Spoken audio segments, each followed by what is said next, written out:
Good habits make time your ally. Bad habits make time your enemy. Motivation is overrated. Environment often matters more. A genius is not born, but is educated and trained. The costs of your good habits are in the present. The costs of your bad habits are in the future.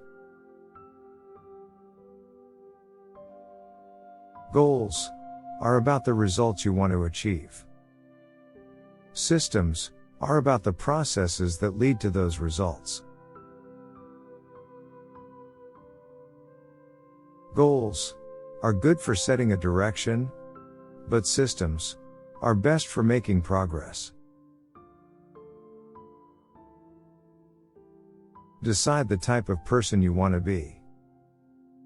Prove it to yourself with small wins.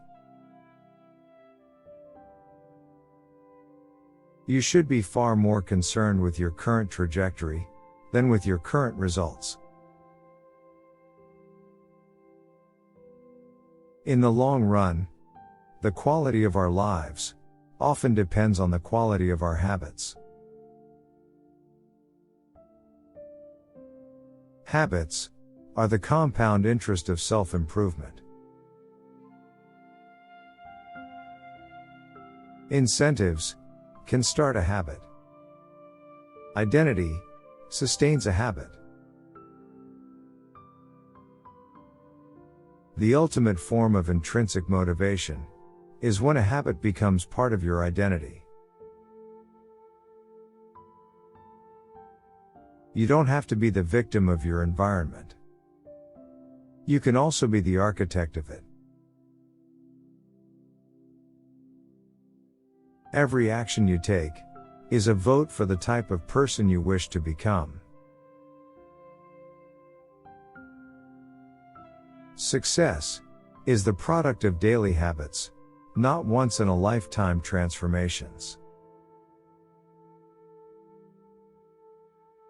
When you can't win by being better, you can win by being different. Getting 1% better every day counts for a lot in the long run. The more immediate pleasure you get from an action, the more strongly you should question whether it aligns with your long-term goals. Some people spend their entire lives waiting for the time to be right to make an improvement. If you want better results, then forget about setting goals. Focus on your system instead. The purpose of setting goals is to win the game. The purpose of building systems is to continue playing the game. You do not rise to the level of your goals. You fall to the level of your systems. In order to improve for good, you need to solve problems at the systems level. We don't choose our earliest habits. We imitate them. We imitate the habits of three groups in particular: the close, the many, the powerful. Good habits can make rational sense, but if they conflict with your identity, you will fail to put them into action. Habits reduce cognitive load and free up mental capacity, so you can allocate your attention to other tasks. Once your pride gets involved, you'll fight tooth and nail to maintain your habits. Habits are like the atoms of our lives. Each one is a fundamental unit that contributes to your overall improvement. When you fall in love with the process rather than the product, you don't have to wait to give yourself permission to be happy. You can be satisfied anytime your system is running.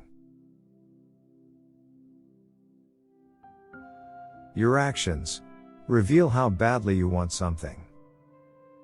If you keep saying something is a priority, but you never act on it, then you don't really want it.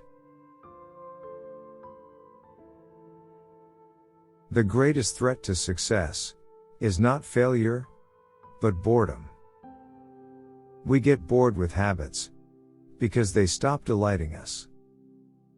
As our habits become ordinary, we start derailing our progress to seek novelty.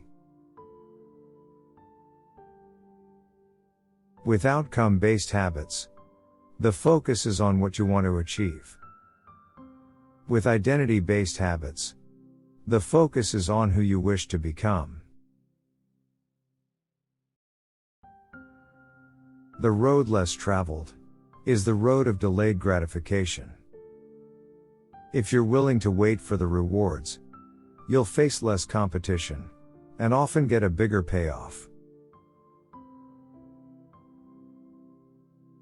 One of the best ways to build a new habit is to identify a current habit you already do each day, and then stack your new behavior on top.